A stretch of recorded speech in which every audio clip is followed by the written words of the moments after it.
Stories from the cell. Listen, man, this story's from the cell, man. Listen, it's a deep one. When I was in prison, man, and people would come back, the recidivism rate was high, and people always come back. And a lot of times I would have cellmates, and I'd be like, yo, man, what happened?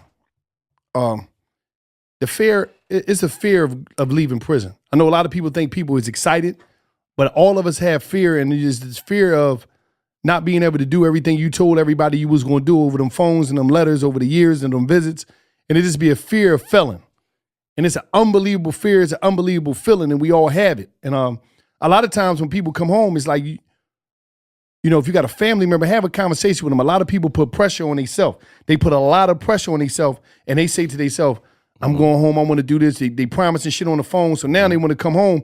And if they was living a lifestyle before where they was getting a lot of drug money or robbery, whatever they was doing, they was living this certain lifestyle, it's not going to be the same. But they talking to people as they're still living in that moment, and they still that person. You're not the same person. Right. Because now some people decide to be the same person because they said, I'm going out there and I'm going right at this shit just like this. But some people got to understand and hold up. That's not what you're doing. You're not living that life no more. You might got to get a job, and you might not be slinging dope. You might not be making a few grand a week now. You might only be making, if a few grand in a few months from working, because you got to get your feet wet, you know. And it's like you'll be having all these promises. You be putting all this pressure on you, and you're not even trying to get yourself right. You promising shit to your kids. You promising your shit to this girl you know that did the time with you or whatever, whether it's your child's mother, whether it's your wife, whatever, and you're not even in position. Like you'll come home, you know, some people would have all this pressure, and I'm doing this, I'm doing that. Some dudes that get out, be back in jail, they ain't even get a chance to get their license. I'm like, damn, I was out there for 3 months. 3 months? Right. The fuck, man, I had to hit a lick, man. A lick? You had to do what?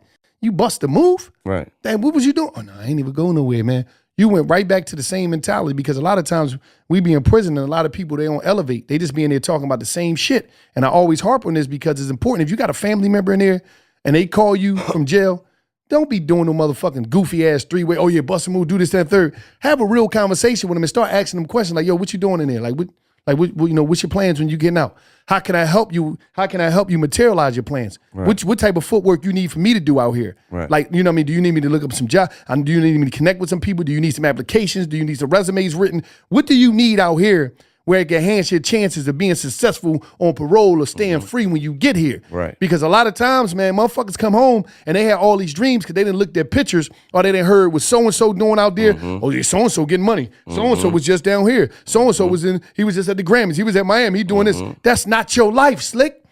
So-and-so is probably never went to jail, probably in the game or whatever. So-and-so is probably getting money somewhere else. So-and-so probably got real estate. So-and-so probably, that so-and-so that stayed out of jail, he stayed out of jail, and he had a regular job, and he ran his bag up. Right. Because he was out of state, build his credit up. He got a license to carry multiple shit. So, you know, a lot of times, man, I understand it's a fear there, but a lot of that time we put a lot of pressure on ourselves coming home because we talking about taking care of everybody, and some of you dudes got to realize you're not the boss you once was. Right. That little package you had before you went to jail, that shit is gone. Right. You know what I mean? You nigga that's out there now is the new you. It's the new you, and you operate. He will blaze the shit out you in a heartbeat. He would get you out of here just because of who you used to be, and that coming home. A lot of people be scared too because they did shit to people. But you got the people that's coming home on the shit like because some reason I don't know what it is in our culture.